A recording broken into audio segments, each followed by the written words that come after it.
pembelaan untuk dirinya. Padahal saya yakin sekali bahwasanya Kiai Ambia bukan pelakunya.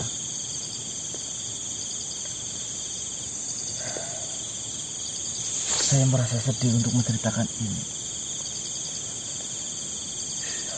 Kiai Ambia hanya mengatakan bahwasanya beliaulah yang melakukan pembunuhan itu.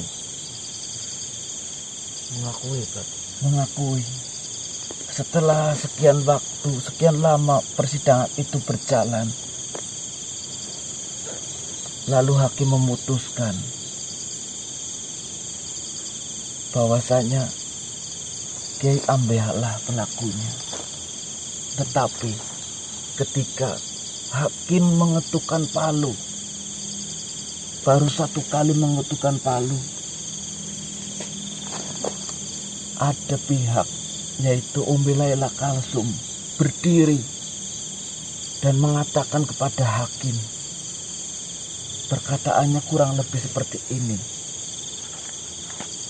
Mohon maaf Pak Hakim, apabila Kiai Ambia adalah pelakunya, saya mau dia dihukum seberat-beratnya. Seperti itu. Dan di waktu kejadian pula Kiai Muhajirin langsung menuduh seperti itu,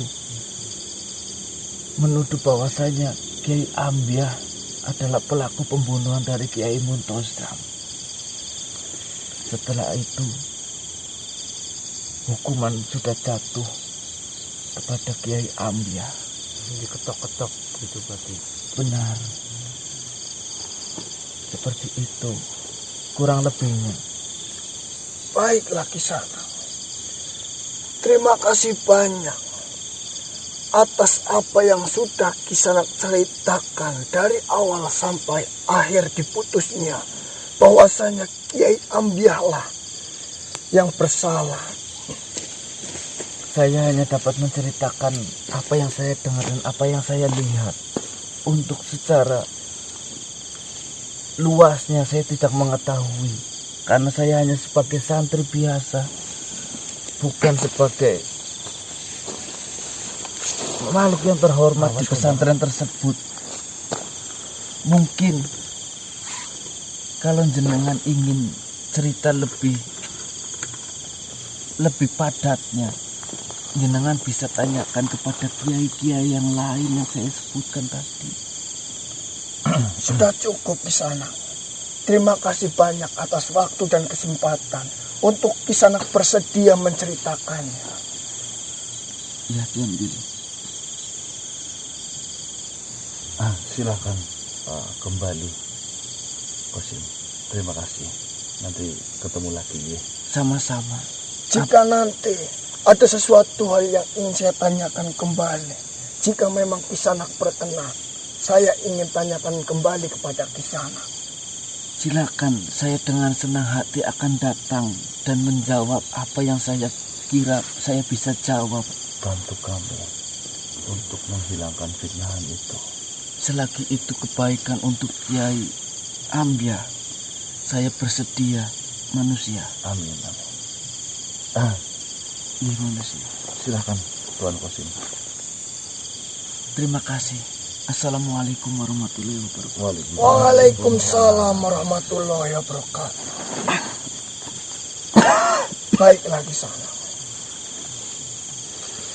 Dari apa yang diceritakan oleh Kosim, santri dari Kiai Ambia, yang dia pikirkan bahwasanya dan dia yakin Kiai Ambia tidaklah bersalah, itu ada kemungkinan yang sangat besar di sana. Dan dari cerita tersebut, saya memiliki dua kecurigaan terhadap dua makhluk di sana. Di mana letak kecurigaan itu, Tuan Silo? Bagian mana? Yang pertama adalah Kiai Muhajirin.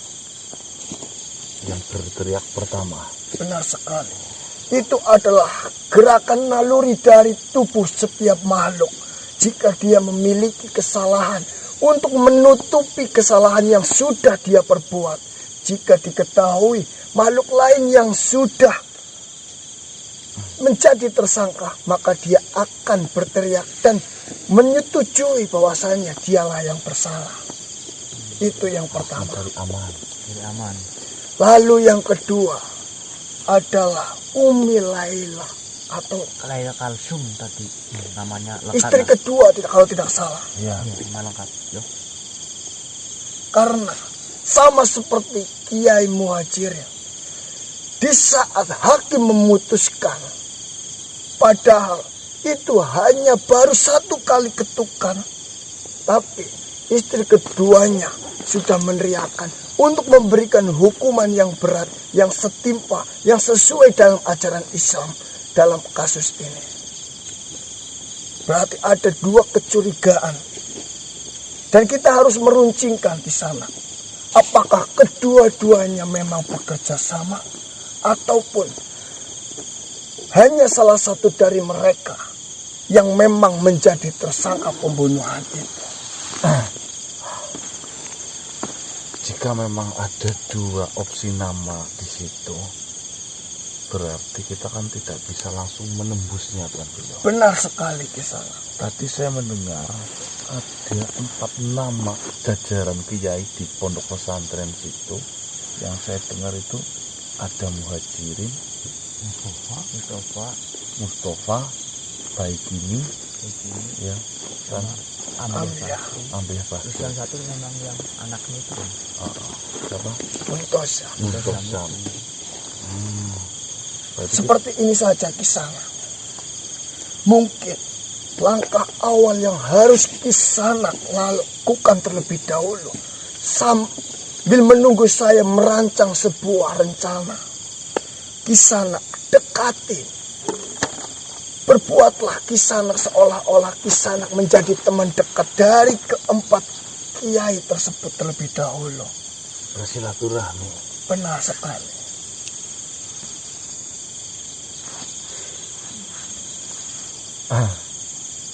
Dengan bahasa seperti apa mungkin Tuan Bilo yang harus saya lakukan? Seperti ini Kisanak. Mungkin jika Kisanak menginginkan sebuah tujuan ataupun sebuah hajat kepada salah satu makhluk ataupun setiap makhluk, Kisanak harus bisa meyakinkan bahwasanya Kisanak itu bisa menjadi teman dekat dari target Kisanak. Lalu yang kedua, Kisanak harus bisa menggali informasi, alasan apa saja yang bisa memutuskan bahwasanya dari Kiai Ambiah lah yang bersalah.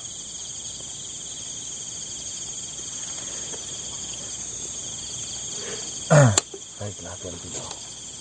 Mungkin sementara ini berarti saya akan datang bersilaturahmi ke sana dan dekati para jajaran kiai-kiai pimpinan pondok sana.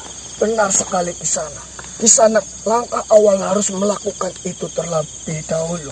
Sambil saya menyiapkan sebuah rencana-rencana apa yang harus Kisanak lakukan nantinya.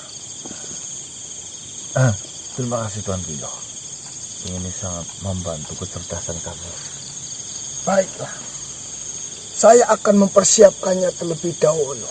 Dari sedikit informasi yang saya dapatkan, saya akan membuat sebuah rencana yang mungkin itu nantinya akan membantu memecahkan permasalahan ini. Dan juga jika Kisanak mendapatkan informasi yang penting yang bisa dijadikan bahan untuk saya, Kisanak harus bisa menyampaikan kepada saya. Baik Tuan Bilo. Baiklah Kisanak. Assalamualaikum warahmatullahi wabarakatuh.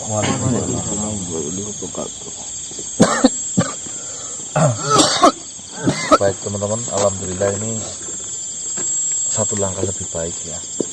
Bahwasanya Qasim sudah menceritakan entah itu dari kejadian, terus silsilah, terus persidangan juga sudah diceritakan.